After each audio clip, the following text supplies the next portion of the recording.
I will show you one method on how to factor quadratic trinomials when a is greater than 1. You might be asking, what's a quadratic trinomial? Well, quadratic means the highest exponent in the expression is 2, and trinomial means there are 3 coefficients.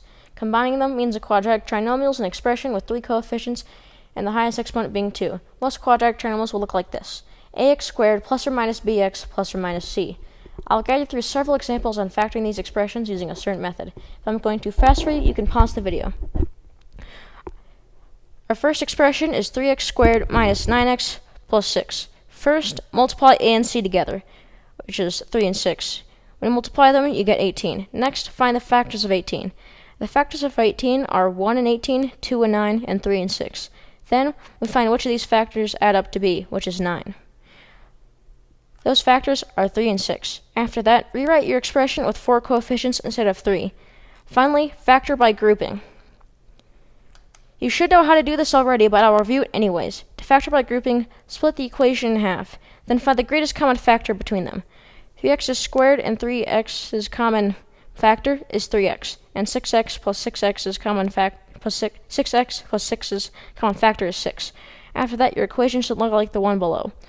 Notice that both parentheses contain the same pair of numbers. Make sure that happens. It's important in the next step. Then simplify by putting 3x, and 6 into the same parentheses.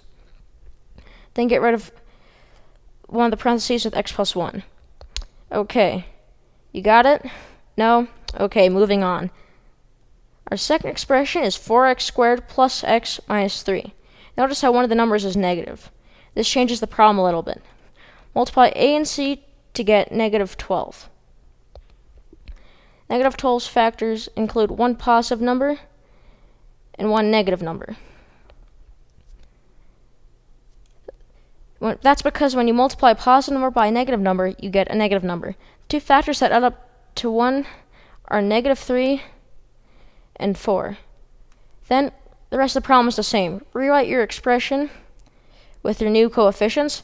After that, factor by grouping. If you have trouble with the last step, watch someone else's video. Our third expression is a bit different too. The expression is 2x squared minus 17x plus 21. First, multiply a times c to get 42. Then find the factors of 42. This time, the two factors must add up to negative 17, but multiply to be a positive number, 42.